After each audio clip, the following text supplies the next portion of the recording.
في الفيديو اللي قبل كنا شفنا الانواع ديال الهايبريد اللي كاينه في المغرب، ولكن بزاف ديال الناس ما فهموش اينا نوع يجي مع اينا بروفيل. في هذا الفيديو هذا غادي نعطيك اللاصه وغادي نعطيك الهايبريد اللي غادي يجي مع البروفيل ديالك باش ما تصدقش خاسر، حيت بزاف ديال الناس كيسمعوا بلي الهايبريد اقتصادي ما فيهش لا فينيت اولا الضريبه السنويه وكيسحب لهم بلي غادي يقتصدوا. اللي يقدر يوقع هو العكس، هاد الناس هادو يقدروا يجيبوا هايبريد ما مناسبش لحالتهم ويصدقوا خاسرين في عوض انهم يقتصدوا. الا كنتي مازال ما شفتيش الفيديو ديال الانواع ديال الهايبريد اللي كاينه في المغرب ترجع تفرج له مور هذا الفيديو هذا باش تفهم وتكون عندك الصوره كامله. واخا قلنا باللي كاينين 4 ديال الانواع ودينا بالمايل هايبريد. هذا المايل هايبريد هذا واحد السيستيم كهربائي اللي صغير ما كيحركش الطوموبيل في مره، ولكن كيعاون الموتور بعض المرات باش كينقص الكونسوماسيون اولا الطوموبيل فاش كتبغي تقلع اولا ديماري كتكون الكونسوماسيون طالعه. هذا الموتور هذا كيعاونه وكيخلي ديك الكونسوماسيون ناقصه شويه، وفي نفس الوقت كيعاون الموتور في الكسيراتور كيخليها رطبه اكثر. نقدروا نعتبروه بحال شي موتور ذكي كيعاون راسو بعض المرات. الناس اللي يقدروا يشريو هذا النوع ديال الهايبريد هذا هما اللي عندهم البادجت ما بين 20 29 بحال هكا، ساكنين في المدن كبار اولا متوسطه وبغاو يقتصدوا ما بين 5 حتى ل 10%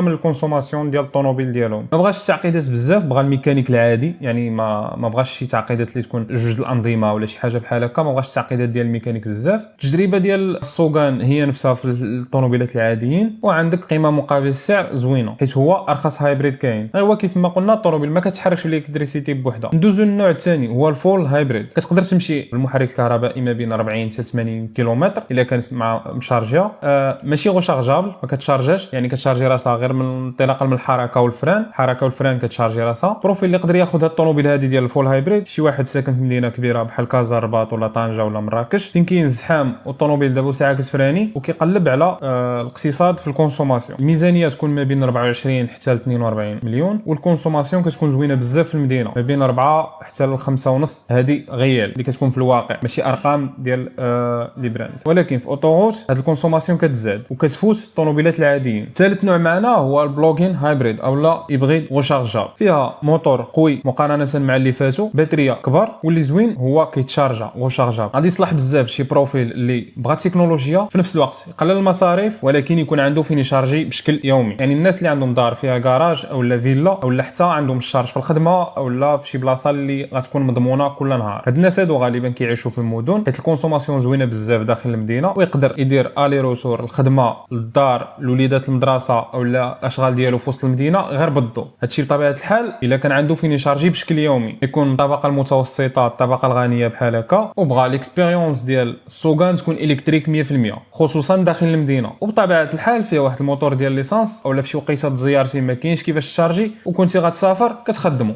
ولكن رد البال عاوتاني الكونسوماسيون كتكون طالعه بزاف في طريق طويله، حيت علاش كاين الباتري كاين الريزيرفوار وكاين الموتور ديال ليسانس وزيد عليها حتى الباتري. هادشي كامل كيعطي واحد الثقل كبير للطوموبيل، ولا ما كانش الايروديناميك مخدوم مزيان في الطوموبيل هادشي كيزيد يطلع من الكونسوماسيون بزاف اللي تقدر توصل حتى ل 10%. هاد الطوموبيل هادي هي الملكه ديال الكونسوماسيون داخل المدينه، والثمن كيبدا ما بين 40 وانت طالع حتى ل 90 ديال المليون. وهذا النوع هذا ينصح به بشده للناس اللي عندهم فين يشارجيو. واخر نوع معنا هو الرينج اكستندد الكتريك فييكل. هذا النوع هذا في واحد الرينج اكستندر، طوموبيل 100% كهربائيه ولكن فيها واحد الموتور اللي صغير ديال ليسانس. هذا الموتور هذا كيخدم كمولد كيشارجي الطوموبيل في نفس الوقت تقدر تشارجيها من البريز. يعني كان عندك فين تشارجي غتكون زوينه بزاف، ما كانش عندك فين تشارجي كتمشي للبومبا كدير ليسانس وكتقضي غرض. هاد الطوموبيل هذه ما تبقاش اون بوين ولكن الكونسوماسيون كتكون طالعه فيها بزاف الا ما شارجيتيهاش. نفس المشكل ديال بلوغين هايبريد، ايرودينامكس والثقل يخلي الكونسوماسيون تكون طالعه الا كنتي داير ليسانس. هاد الطوموبيلات هذه يقدروا ياخذوها النخبه وفي نفس الوقت الناس اللي يقدروا يزعموا على لي مارك ديال الشينوا حيت هما اللي كيديروا الرينج اكستندر. فيها تجربه 100% الكتريك، يعني التسارع الهدوء وحتى السهوله والانسيابيه. ميزانيه من 50 وانت طالع. في المدينه الكفاءه والكونسوماسيون زوينين بزاف وخصوصا الا كنتي كتحركها غير بالشارج. في المسافات الطويله الكونسوماسيون كتطلع بزاف خصوصا الا ما كانتش مشارجيه كيف ما قلنا. حيت علاش كاين واحد القانون سميتو لينيرجي لوس. هذا القانون هذا كيقول بلي الطاقه ملي كتنتقل من سيستم لسيستم كيكون تما واحد الضياع ديال الطاقه. من هنا الطاقه كتجي من المحرك ديال البترول وكدوز للمولد وعاد كدوز للبطاريه وعاد دوز للموتور. هاد الانتقالات كاملين يضيعوا الطاقه وبالتالي الكونسوماسيون كتكون طالعه تقدر توصل حتى ل 10%. غتكون صالحه للبروفيل اللي عايش في وسط المدينه الزحام ومره كيسافر وكيقدر يتقبل هذاك الكونسوماسيون اللي كتكون طالعه. ولكن ما نساوش المدن الكبرى فيها لي بون دو شا، خصوصا المدن الكبار اللي بين طنجه واكادير راه كاملين فيهم لي بون دو شارج وما غاديش توحل، غير هو خصو يكون عندك شويه ديال الوقت. وهذا النوع بدا كيكثر مؤخرا في المغرب. الا بغيتي تعرف الطوموبيلات اللي كاينين في المغرب في كل نوع ما تنساش دير فولو باش يوصلك الفيديو الجاي وتهلاو.